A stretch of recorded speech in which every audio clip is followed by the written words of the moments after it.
Come across the plate as we bring you all the scores. Take your best shot and give us your best dance move. Hopefully, you will give us that thumbs up after we bring you all the best highlights.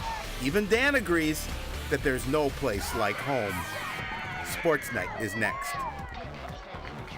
Hello, everyone, and welcome to Sports Night. I'm Joe Young. I'm Howie Shapiro, and you know there is no place like home.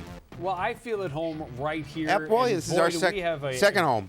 A great show this week, as we always talk about how quickly this spring season goes, but one program already wrapping up the regular season, getting ready for tournaments the end of this week. Yeah, can you believe it? I mean, it just goes by in a blink of an eye. Before we know it, the school season, the school semester will be over. It'll be summer break, and you'll bring out your flip-flops. Seems all too soon for you and I, but for those students looking forward to the summer break, they can't wait. Can't come soon enough. We'll talk about the baseball team first. Start off with a game on Wednesday of last week. Cardinals riding a 4-game win streak as they hit the road for a pair of games to end the week. Started with a trip to Andover on Wednesday. The Huskies are a team the Cardinals need to beat at this point in the season. Coon Rapids is well ahead of Andover in the standings, and they must maintain momentum moving toward the playoffs. Cardinals established themselves early against Andover. Top of the first, Connor Boone with a laser down the right field line with the bases loaded. Wojo is going to score easily from third. Carter Schoolmeisters isn't far behind. Coon Rapids out to a quick 3-0 lead. They had one more in the first frame. Jake Dumovic, a two-hopper to short. He's out on the easy ground out, but Jordan Little scores from third. The Cardinals in front by 4 after the first half of an inning. Danny Matthews gets a great start on the hill for the Cards. He holds Andover scoreless through 5 innings. He had 9 strikeouts in the game. Cardinals adding to their lead in the 5th. Michael Zimbeck with a solid single to right field. Wojciechowski trots home easily. Coon Rapids up 6-0 at that point. It was 7-2 going to the bottom of the 7th, and the Huskies mount a last-chance effort. Sam Plojas with a high fly to deep right field. Could have the game, but it's just out of reach. Reeves, Tristan Salisbury will score. Plojas is at third with the tying run. Nick Eliason coming up next, and he grounds out easily to short. Dumovic takes his time, makes sure of the throw. Cardinals hold on for a 7-6 win. Yeah, they've had a number of close contests, a little closer than I think they'd like to look at. But nonetheless, they're winning those close games, and I think that's really important this time of year as you get towards the end of the season. You want to continue to build up that momentum going into the section playoffs. Yeah, on Saturday, the Cardinals traveled to Hill Murray for a little non-conference action, and they beat the Pioneers 9-6. Justin Reeves, what a ball game. 4 for 4, 5 RBI. Noah Kloss was 1 for 2 with 3 ribbies. Essler had an RBI, and Cody Thompson drove in 3 as well. Wellner got the start, got the win. 6 innings pitched, gets the victory. Yeah, and Coach Coe said that Wellner pitched a really nice game. Very good coming into that game against Hill Murray, an opportunity to get a non-conference win, and they got it done. Yeah, they were supposed to play in Armstrong on Monday night at Wintercrest, but the later start meant the rain had started. It did, and unfortunately, we were all set up, ready to go, and they decided to switch to tonight. Actually, Tuesday will be Tuesday night. Yeah, and that'll be that's important games as they head toward the end of the season. And after the Tuesday night game against Armstrong, they're at Centennial on Wednesday afternoon, and then host another night game on Friday against a very good non-conference opponent in the Eastview Lightning. It should be a good game as well. Just another good test for the Cardinals away from the conference. All weather permitting, of course, but not much buffer time, especially for those non-conference games. If they're not able to get in non-conference games this late in the season, there's a very good chance they're not able to make them up. Softball team started the week with a win over Anoka. This was actually on Tuesday night before our show last week, but we didn't have the scores in time. Tornadoes beat the Cardinals 3-1. Kaylee Coe 2 for 3 with a run scored. Kennedy Kerr 1 for 3 drove in the only run of the game for the Cardinals. They bounced back in a big way, though, on Wednesday. A 9-3 win over the Andover Huskies. Sam Anderson goes the distance with 7 strikeouts to get the win. She was also the star at the plate. 3 for 4, a home run and 2 doubles, 3 RBI in the game for Anderson. Mackenzie Wilkins had 3 RBI as well, going 2 for 4. Whitney Gregg 2 for 4 in RBI, a couple of runs scored. And Kaylee Coe 1 for 2 with a walk, a run batted in, and a couple scored. Well, the Cardinals had a very busy final weekend of the regular season, starting with a Friday night game at Al Flynn Park, hosting non-conference opponent Mound West Tonka. The Whitehawks had a little better record than the Cardinals, but Coon Rapids plays a much tougher schedule in the Northwest Suburban, and both teams were looking to get some traction heading toward tournament time. It was senior night, and there was a great crowd out to enjoy a pleasant spring evening of softball at Al Flynn Park. They were treated to quite a show put on by senior pitcher Sam Anderson. She struck out 7 of the first 8 batters she faced, and she would never let up. So you can see coming out, she needed just some run support, but the Cardinals come through for her. Alyssa Hansen starts, as you saw there, RBI single. Gregg crossing the plate with the game's first run. And more offense in the second. 2 on and nobody out from Michaela Rappi as she wraps it to right. Protas will score easily from third on the double, and the Cardinals lead. A couple of batters later, Anderson with a chance to help her own cause. She grounds out to short, but gets Kelly Best home to make it 3-0 Coon Rapids. That was more than enough. Anderson gave up just 1 run in the 4th, but responded by striking out 4 of the next 5 Whitehawk batters. She went the distance, giving up just 3 hits, 3 walks, 14 strikeouts.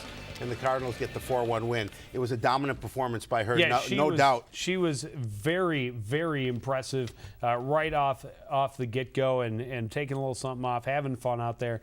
And it was, it was a little chilly, but a decent night and a great crowd out on Friday night at Al Flynn Park, taking in that ball game, and what a performance on senior night for just one of their, I think it was 8 seniors on that roster. So and of course, many of the other seniors did their jobs as well, but Sam was definitely the star. Well, much warmer for the home team when you're watching a win and your pitcher strikes out 14 batters. Pleasant win, pleasant night, no matter what the weather.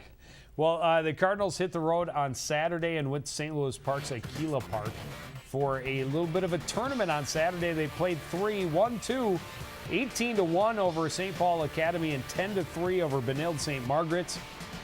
They did lose the middle game against New Life Academy 9-1, but a lot of run production, and that has been the struggle for the Cardinals throughout most of the season. Absolutely. And now, just 1 game left, I think it is, and they're into playoffs, and they need to get the offense going. And they're playing well at the right time. Well, after that great showing in the tournament over the weekend, the Cardinals feeling pretty strong entering the final week of the regular season. Monday was the final home game of the year for the Cardinals, and they were hosting Armstrong, the only team beneath them in the conference standings. The Falcons were winless this season, 0-13, a streak the Cardinals could not let end on their home field. If you want something done right, sometimes you have to do it yourself. Sam Anderson producing your first run support of the game in the bottom of the 4th. The double to left center will score Alyssa Hansen all the way from first. It's a long run, but she's there without a throw, and the Cardinals are on the board. Next pitch, Cassie Brown, a high fly down the right or left field line. That scores courtesy runner Jackie Larson, and the Cardinals have a little cushion at 2-0. Falcons hoping to answer in the top of the 5th. Shelby Niebuhr finds the gap to right field, but Alyssa Hansen charges and fires. Niebuhr retired on the rare 9-2 ground out. Move to the bottom of the 6th, 2 outs. Runner at second. Maddie Protas, a solid single to right. Larson will get herself to the plate again. A little extra insurance for the Cardinals. Not that they needed it. Anderson throws the shutout with 5 strikeouts. Her RBI, also the game winner.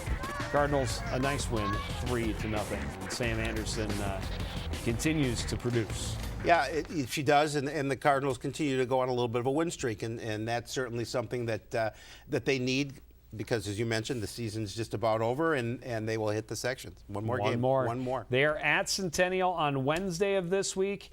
They start the sections a week from, on Monday the 18th. The first game will definitely be at 4:15 at the higher seed. And we will have highlights of that first round action next week on Sportsnight. We will. That's how close it is. Wow. Speaking of close, tennis team wrapping up the regular season today. Actually, the Cardinals did have a couple of meets over the past week. They beat Champlin Park 5-2 on Tuesday. Stephen Vang, a 6-0, 5-7, 6-1 win, and I'm going to have to say that was like third singles. That's my fault. I didn't put that in there. But the important part was he got the 3-set victory. Bai and Fish get a win at second doubles for the Cardinals. Second singles, Bobby Yang and Drew Grimmer gets the 6-0-6-4 win at fourth singles. On they played Elk River on Monday. Yep. They're playing Totino Grace today. We don't have either of those for you tonight, but they will start the section team tournament on Wednesday of this week. All right. We will have all of that for you next week. All of it for you next week on bit. Sportsnight. Guaranteed. Track and field had the True Team section meet last Tuesday. We did not have the results for you at that time. We do have them now. Joe. What'd you do, Joe? There's no team score on there, but that's okay. There's some of your top finishers at the True Team meet. Bottom line is they didn't win True Team. They're not going to state. Okay. That's the bottom meaning line. of this. All right. That's my fault. Austin Palmer, the best finish of the day for the boys, finishing third place in the pole vault, going 12 foot. Marks is in fifth place in that event, 11 foot. Even Blake Weber, a ninth place finish in the discus. Kalk, a ninth place finish in the shot put. 10th place, Tabla in the triple jump. And Breitbach in the 2-mile run. Muggenberg finished 12th in the 1600. For the girls, also no team score. So that's on me. Callie Harris, though, did get a first place finish for the Cardinals in the 300 hurdles. She was third place in the 100 hurdles. Brielle Clark was second in the high jump. Brielle's the freshman. Brianna's the senior. Brielle Clark, both of those Clarks on there, finishing second in the high jump and third in the 100 meter. Ackerman was third in the 400 meter. A lot of nice top finishes for the girls team with several podiums for the Cardinals. Tom was a little disappointed he left the room, but he seems to be putting something into the picture.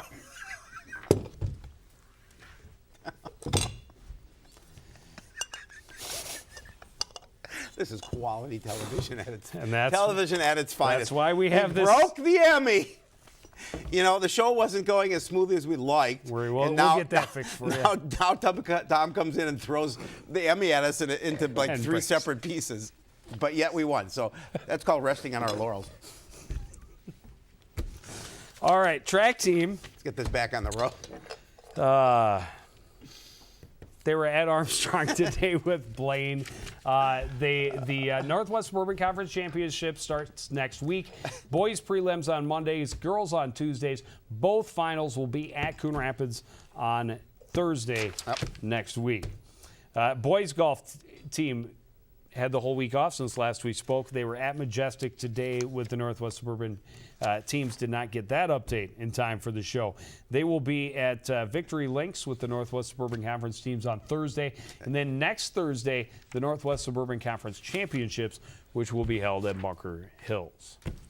All right, good. You got it all? Do we sure we have it all in? No, not at all. Not even close? We're just getting to the girls' golf team. They took on Blaine last Thursday. They lost to the Bengals 211 to 179, but this is showing some progress. It's about 10 strokes, by about 10 strokes, their best team effort of the season. Morgan Buckley, the first sub-50 finish for the Cardinals this season. She is in with a 48.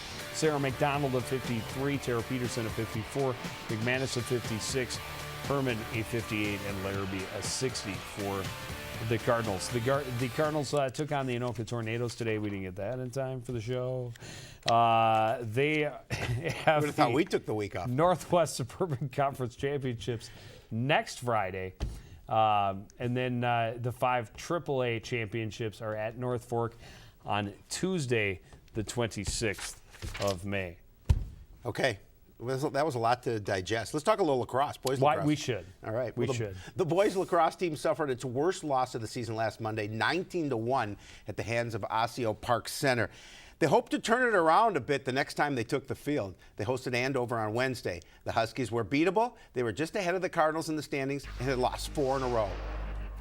The Huskies came out hungry and spent most of the first quarter in the Cardinals' end, but they were only able to cash in twice in the opening period.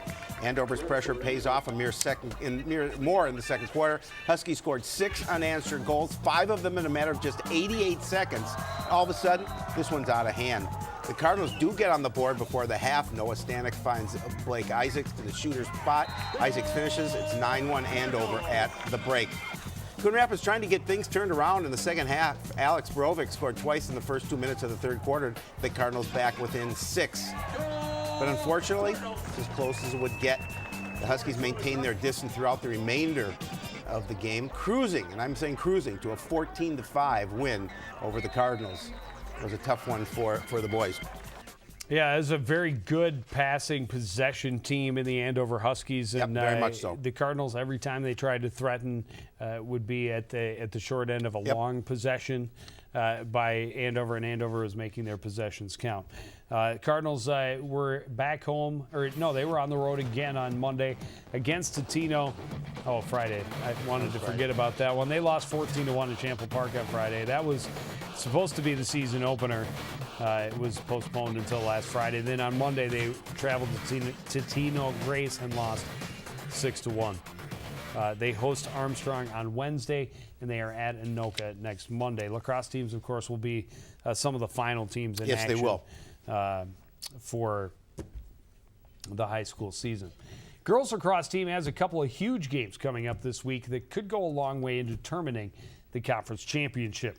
Cardinals continue to play well and dominate the lesser opponents they're facing, hoping it is getting them tuned up for the other top contenders. Last Wednesday's victim was the overmatched Andover Huskies, a 2-6 team that had lost its last 4 games.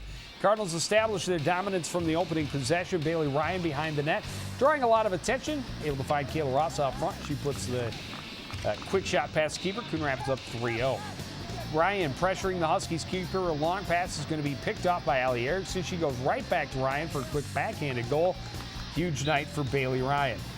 Here she comes again on the feed from Allie Erickson. Ryan scoring on the backhand again. She had 3 at that point, finished with 5 goals and 4 assists against Andover. Still in the first half, the Cardinals in complete control. Heidi Hanula getting in on the act, weaving through the defense for the goal. She also had 9 points in the game, 3 goals and 6 assists. There's plenty of scoring to go around in this one for the Cardinals. Allie Erickson with the scoop and the long run. You saw a couple of her assists. Here's one of her goals. She had 2 goals, 4 assists. Cardinals up 13-0 at the half and cruise to the 18-2 win. A lot of goals scored, a lot of goals being scored. And let me tell you, if you thought that was exciting, you're going to hear wait. the same story in about 10 seconds from a different person. Okay, one more tune-up before the big test. The Cardinals started this week with a visit from an opponent in Totino Grace on Monday. Eagles are having a tough year. They haven't won since the season opener, 7 straight losses. It's kind of the opponent the Cardinals could not let their guard down against. Best defense, great offense, and the Cardinals show it off right from the opening draw. Heidi Hanula wins it and runs towards the Huskies' end. She finds Bailey Ryan out front all alone for the easy goal. Just the beginning of a huge offensive night for the Cardinals. Ryan had 4 goals and 5 assists. There were plenty to go around. Helen Nelson had the lion's share for the Cards. She led the team with 6 goals and added an assist. Lily Hackett getting in on the act early on against the Eagles. This one of her 2 goals, she had 6 points in the contest. We're still in the first. Allie Erickson splits a couple of defenders coming up here. On her way to the top shelf, Erickson just 5 goals and an assist, just 5 goals and an assist. But the points leader is Hanula. She had 9 points in the win over Andover. She gets the double digits against the Eagles. 4 goals, 6 assists. Cardinals fly away easily. This is not a typo.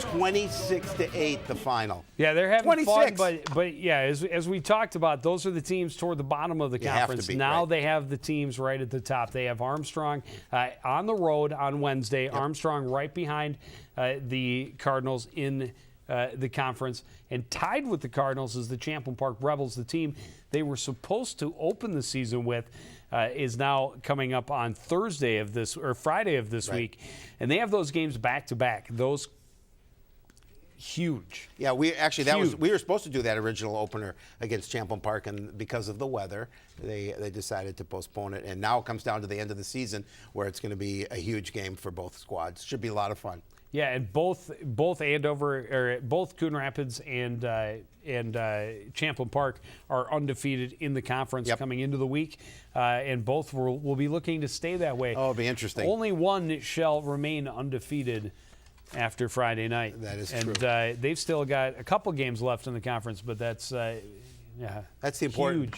Those are the two important I ones. think it's great to see that contest later in the season rather than being the season opener. I agree. The Rebels, not only the conference but section champions last year, knocked the Cardinals out in the section tournament the last couple of years. So there's a lot of a great rivalry right there, and glad to see it kind of when it means a little bit more later in the year. Yeah, and both teams playing so well, and it's going to come down to that who can make the least amount of mistakes, and I think maybe what goaltender plays a little bit better as well. Yeah. Well, we have a lot of exciting stuff coming up for you here on CTN. Friday night, under the lights, baseball coverage against the Armstrong Falcons. Then it's softball playoffs on Monday. We don't know where we'll be, but we'll be there. We will. Girls lacrosse on Wednesday of next week against the Blaine Bengals. But that's going to do it for this edition of CTN Sportsnight. I want to thank everybody out there for joining us to continue to support everything we do here at CTN. For the entire crew, including the Emmy-killing Thomas Cornell, I'm Joe Young, saying goodnight.